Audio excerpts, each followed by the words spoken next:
100,000 gallons per day of highly purified water. There's 4 main processes, so we can go take a look at each of the processes. The first, recycled water comes from our adjacent Race Oil water recycling facility. Okay.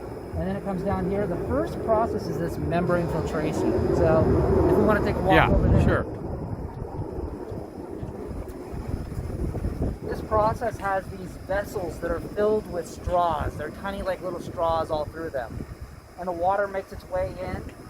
The purified water makes its way through those straws. So you can kind of see this magnified edge. If this is the edge of the straw there, you got water making its way into the straw, and it works its way out of the vessels. And so it's starting to remove some of the particulates and viruses and pathogens that are in the water. So is this a reverse osmosis? It is. It's like that. This is going to be the pre-treatment before reverse osmosis. So we're going to go around the corner, and that's the reverse osmosis process. All right. So membrane filtration, kind of the first step in the cleaning towards that advanced water purification. So just some of the equipment that's supporting operating this facility and this component of the process. Let's go around and I'll show you the reverse osmosis. Okay.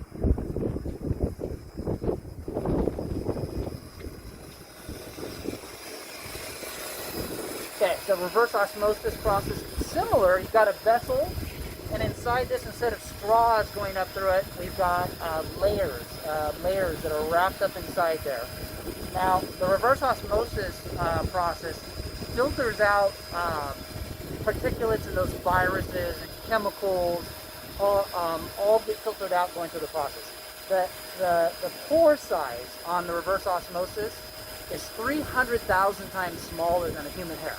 So water molecules, hydrogen, oxygen, make its way through. Everything else is rejected. Those water molecules make their way through. They move on to the next process, which is the UV. It's ultraviolet, basically, advanced oxidation. So come on down this way.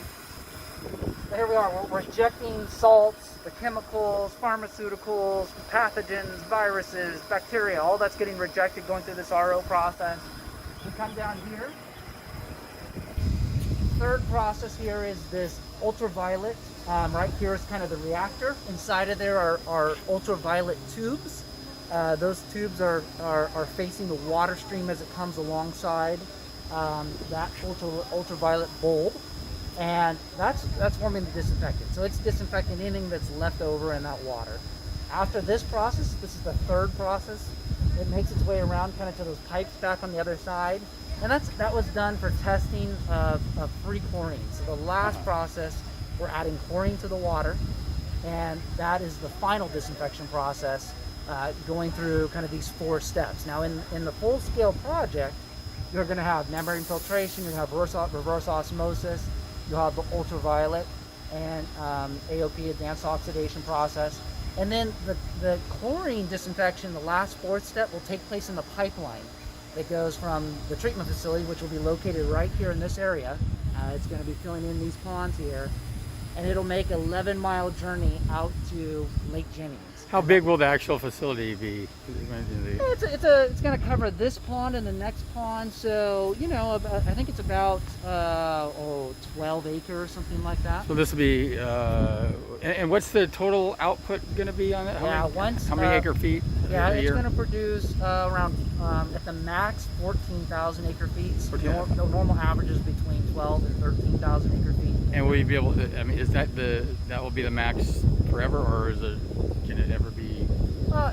Maybe in future growth. Just depends on where your depends water on where sources. Growth goes. Yeah, exactly. okay, I see. So this will look something like the Orange County Water District.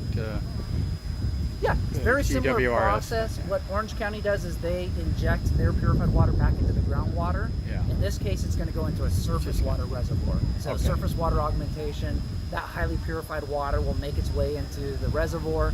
It'll sit in the reservoir for a period of time, months, and then it'll be pulled back out at Helix Water District's RM Levy water treatment plant. So it doesn't have to be treated anymore after it's setting out in the pond? No, it will go through one more treatment. It will go through one more treatment? It'll go through, after it sits in that reservoir, it'll get pulled out again for treatment through a potable water treatment facility. I see, okay. So that'll be kind of the last step, and then from there it'll go into the distribution systems, potable water. And what is the total cost of is projected to be? Right now, the project cost today is estimated around $640 million. 640 million? Yeah. Okay, great.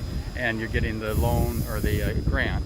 Yeah, we've got some grants where today we're going to be announcing the low interest loan from WIFIA, which is Okay, through WIFIA, the yeah. EPA. Okay, I see. Great. Okay, excellent. Yeah. Good.